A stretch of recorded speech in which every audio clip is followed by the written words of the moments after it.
சாதியை நம்புறவன் கிடையாது. ஆனா இந்த பிரஸ் மீட்டுக்காக நான் சொல்றேன், நான் பல்லவர் சமூகத்தை சார்ந்தவன். திருமா பல்லவர் சமூகம் இல்ல, பறையர் சமூகம். ஆனா எங்க சமூகத்தை சேர்ந்த ஒருத்தர் சொல்றாரு, எங்க அண்ணன் திருமா, எங்க தலைவர் திருமா நாளைக்கு வரான்றாரு. நேற்று ஜான் பண்ணி போயிருக்காரு, இன்னைக்கு டாக்டர் கிருஷ்ணசாமி போயிருக்காரு. ஆனா எங்கள் சமூகத்தில் பாதிக்கப்படும் போது எங்கள் மக்கள் யார தலைவராக கூப்பிடுறாங்க? திருமாவை தலைவராக கூப்பிடுறாங்க. ஏன் கூப்பிடுறாங்க? திருமா அவர்களுக்கு ஒரு பாதிப்பு வரும்போது இந்த மக்களுடைய குரலை திருமா எதிரொலிக்காரு, அதனால திருமாவை தர்றாங்க. இதுல இருந்து என்ன தெரியுதுன்னா, இந்த பட்டியல் வெளியேற்றம், இந்த வெங்காயம், இதெல்லாம் எங்க சமூகத்தில் ஒரு பொருட்டே கிடையாது. தமிழ்நாட்டில் எண்ணி எடுத்துக்கிட்டீங்கன்னா ஒரு 5000 பேர் 10,000 பேர் வாட்ஸ்அப்ல பேஸ்புக்ல உருட்டிட்டு இருப்பானுங்க. எவனுக்கும் தேர்தல் களத்தில் நின்று பட்டியல் வெளியீட்டின் பெயரால் இது பட்டியல் வெளியேற்றம் நடந்தா அப்படி நடந்தும் இப்படி நடந்துடும் எவனையாச்சும் விவாதத்துக்கு வர சொல்லுங்க, ஒருத்தனும் வரமாட்டான்.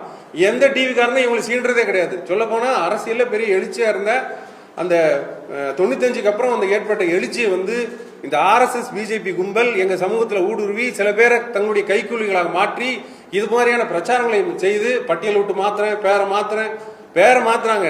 7 உட்பிரிவு ஒன்னா சேர்த்து ஒரே பேரை மாத்துறாங்க. அதுவே மிகப்பெரிய தவறு. 7 உட்பிரிவு ஒன்னா சேர்த்து நீங்க ஒரு பேர் வைக்கலாம். ஆனா 7 உட்பிரிவு பேரை அழிக்கிறதுக்கு இவங்களுக்கு என்ன உரிமை இருக்கு? சட்டப்படி அது தவறு. விசிக தலைவர் வராருப்பா, லோக்கல்ல இவர் தான் முக்கியமான பொறுப்பாளர். இவர்கிட்ட போனா நமக்கு நீதி கிடைக்குங்கிற நம்பகத்தன்மை வரும். இவர்கிட்ட போனா மொட்டை அடிச்சிருவாருன்னு நினைக்க கூடாது.